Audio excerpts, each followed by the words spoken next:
ये आज हम पढ़ते हैं इफ का यूज अनलेस के स्थान पे। ठीक है, तो देखिए कुछ इंपॉर्टेंट फैक्ट रहेंगे, उनको आप याद कर लें।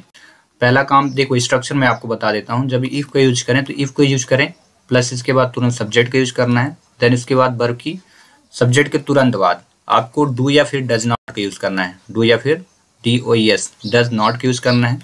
प्लस जितना पहला सेंटेंस होगा उसको कंप्लीट करना है। उसके बाद ऑब्जेक्ट प्लस अदर वर्ड लिख देना है। ठीक है, प्लस आपको सेकंड सब्जेक्ट पे चले जाना, सेंटेंस पे। दो सेंटेंस रहेंगे, ये पहले सेंटेंस के लिए हुआ, फिर उसके बाद सेकंड सेंटेंस पे जाना है। ठीक है, अब दूसरी कंडीशन, ये पहला रूल इसका कॉन्सेप्ट हुआ।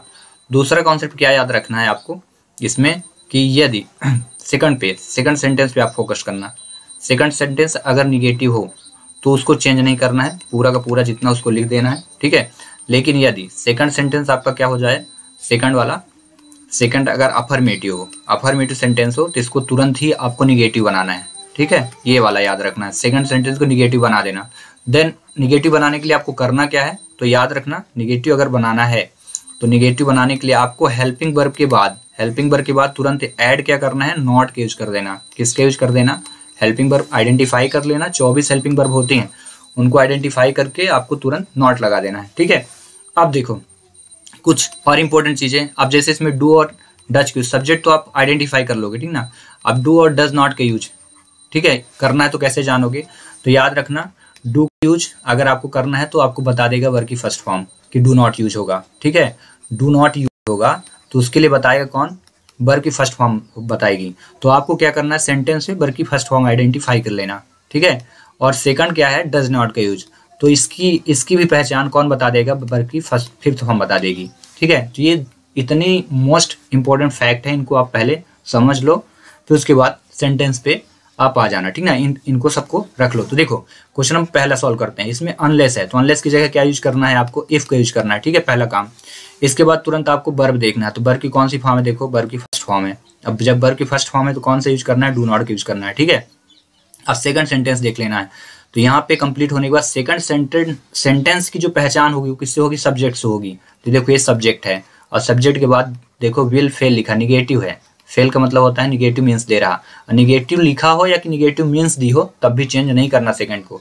तो अब देखो इसको जो चेंज करना है तो कितना करना है, अनलेस के स्थान पे इफ, वर्ब की फर्स्ट फॉर्म दिया मतलब डू नॉट यूज करना है। ठीक है, और फिर इसके बाद कुछ चेंज ही नहीं करना, आंसर लिखना है। चलिए आंसर लिखते हैं इसका।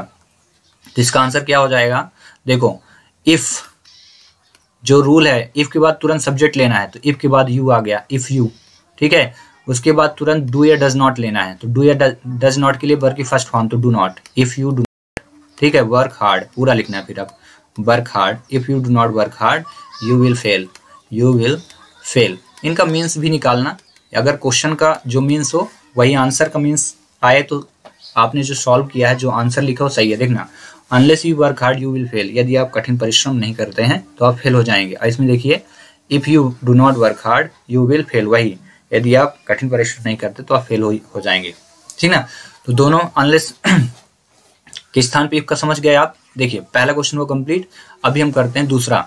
यहाँ पे वर्ब की फर्स्ट फॉर्म यूज हुई थी। अब देखो मैं क्वेश्चन नंबर इसका थर्ड देखता हूँ, आपको बताता हूँ। इसमें देखिए वर्ब की फिफ्थ फॉर्म यूज हुई है। यहाँ पे देखिए यस लगाना, वर्ब की फिफ्थ फॉर्म की पहचान क्या होती है, यस या यस लगा होता है। ठीक है, हाँ एक चीज और याद रखना है।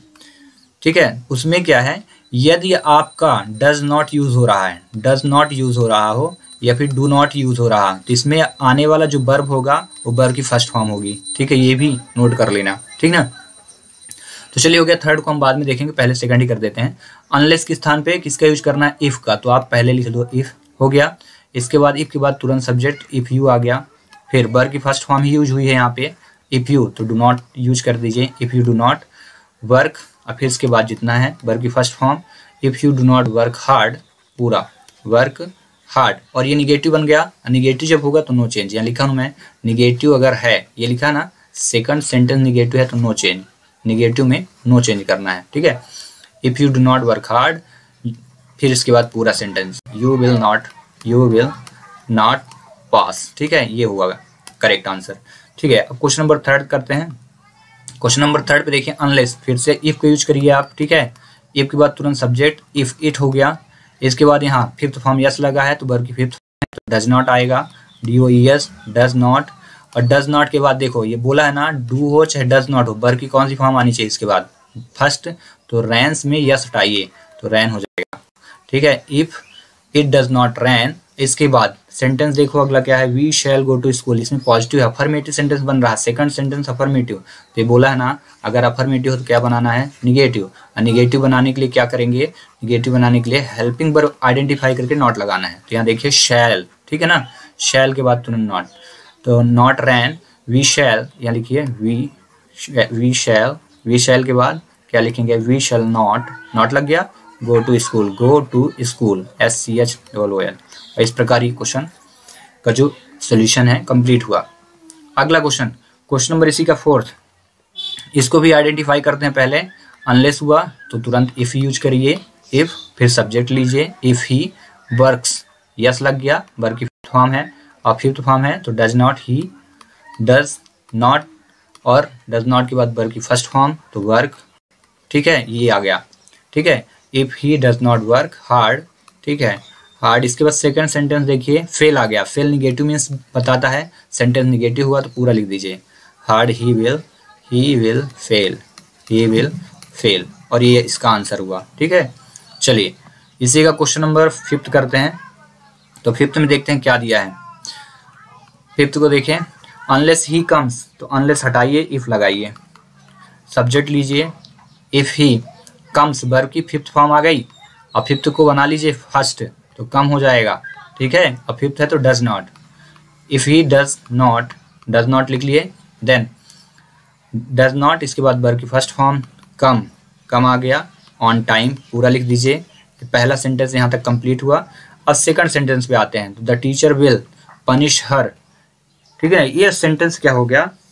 पॉजिटिव दिख रहा, लेकिन इसमें लिखा है पनिश मतलब निगेटिव मीन्स, मतलब सजा दे रहे हैं ना, निगेटिव मीन्स आ गया। तो क्या लिखेंगे? If he does not come on time, the teacher no change करना, TEACHER, the teacher will punish her, यदि वह समय पर नहीं आती है। यहाँ पे हर है तो यहाँ पे शी यूज कर देना, ठीक है, शी। सेंटेंस थोड़ा एरर हो गया था। The teacher will punish her, the teacher will punish her, यदि वह समय पर नहीं आती है तो शिक्षक उसको सजा देंगे, ठीक है। और इस प्रकार पूरे के पूरे 5 क्वेश्चन हुए सॉल्व। आई होप कि आपको समझ में आ गया होगा रूल्स क्या है, ठीक ना। पूरे रूल्स को याद कर लो। पहला ये तरीका, ठीक है, मेन तरीके ही हैं। आपको अगर स्ट्रक्चर याद रहे, उसके बाद सेकंड सेंटेंस पे फोकस करना, निगेटिव और अफर्मेटिव, ठीक है। उसके बाद आपको डू, ये सारी चीज़ें आइडेंटिफाई करने के बाद आपको डू और डज लगाने के लिए वर्ब की पहचान करना पड़ेगा। तो वर्ब की पहचान फर्स्ट रहेगी तो डू नॉट यूज कर देना, और 5th रहेगी तो आपको डज नॉट यूज करना। हाँ, अगर do not does not use करने के बाद आपको फिर वर्ब रखना है तो हमेशा याद रखना वर्ब की फर्स्ट फॉर्म आएगी, इसके बाद कुछ है ही नहीं, ठीक ना। इतना कर लीजिए, आपसे बन जाएंगे। तो ये कुछ आपके लिए होमवर्क है, इनको आप लिख लीजिए और इसका आंसर आप कमेंट्स करना है आपको, ठीक है। पहला है unless you work hard you would not pass, ठीक है। दूसरा है unless he reads English he will not learn English. Third है unless he takes a taxi he will not reach the station. और ये आपके लिए 4th क्वेश्चन है, unless you run fast you will not miss the train, ठीक है। इस प्रकार चारों के चारों क्वेश्चन हुए कंप्लीट।